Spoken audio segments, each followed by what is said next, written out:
Philip sent me this basically 1440p office type monitor. It's got a few interesting features to talk about in a second, but first thing, let's talk about the stand. You have 150mm of height adjust, which is great. It's a little bit more than usual, which is nice. You have 30 degrees to -5 degrees of tilt, and you have 175 to -175 degrees of swivel. So basically full way around both ways, which is really quite nice. You can also rotate it to 90 degrees, so if you want to put it in portrait mode, you can do, and obviously have multiple of these if you so prefer. Also, one thing that I want other manufacturers to really take note of here is how this monitor attaches to its stand. It's very simple, a simple button, but it hooks in securely, safely, and it's very, very easy and nice for the user to put it together, so that's awesome. You also do have a 3-port USB 3 hub on the side, and in terms of I/O, you have audio in and out, a DisplayPort pass-through, which is great if you want to hook up a single cable to basically multiple displays, a VGA port, mini DisplayPort ports, a full-size DisplayPort ports, and an HDMI port, and obviously you have DC in with a physical power switch on the bottom.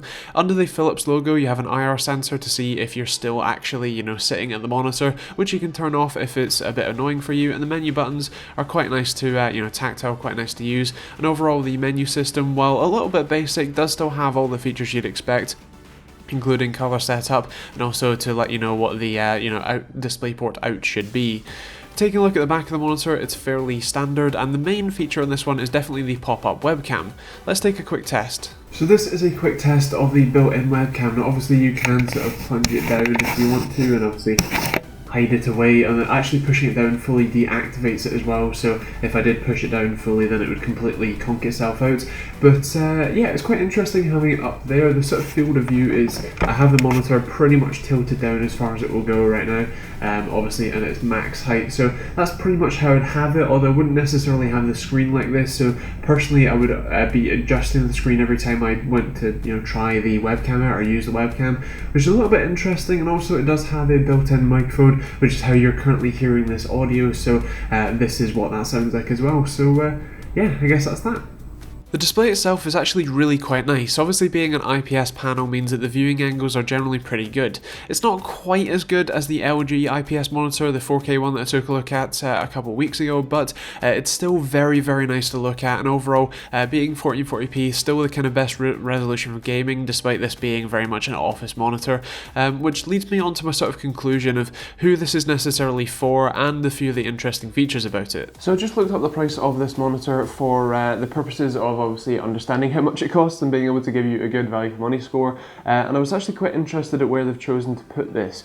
This monitor is a decent bit more expensive than the LG 4K IPS monitor I took a look at not too long ago, and to me that one personally looked a bit better, both physically and the panel itself. And while this one does have obviously the added webcam, it also has a nicer stand overall, a lot less glossy plastic, and a decent bit more inputs. The thing is that one is 4K, whereas this one is 1440p, and overall the actual panel quality is very, very similar. As I said, personally I think I'd lean towards the LG one in terms of overall panel quality and the image that you get from them, but regardless, this is obviously still a very nice monitor. It's great for business use, so if you do, especially if you're like a graphic designer or something in business, then I think this one would be pretty good for you.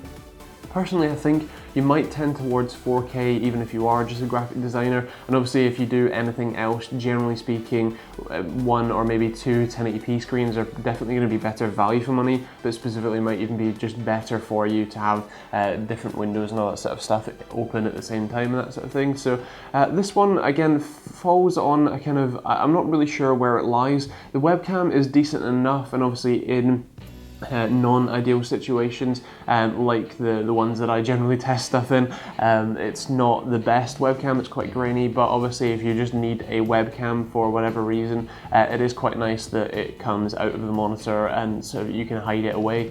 The one thing that I would say though is that its positioning doesn't tilt down at all when you lift it out. The camera is basically aiming straight outwards, so when you lift it up. If you actually want to have a decent sort of frame of you in it, you need to tilt the monitor down, and that's generally not where I would sit the monitor in general day-to-day use, which means that you end up having to adjust the monitor as well as press the camera up or down. So that one's kind of interesting. And just to make it clear, the camera doesn't require any software. It's just a generic webcam that works as soon as you plug in the USB 3 cable. As soon as you have that plugged in, it will come up as a camera device in whatever software, Skype or OBS or whatever else.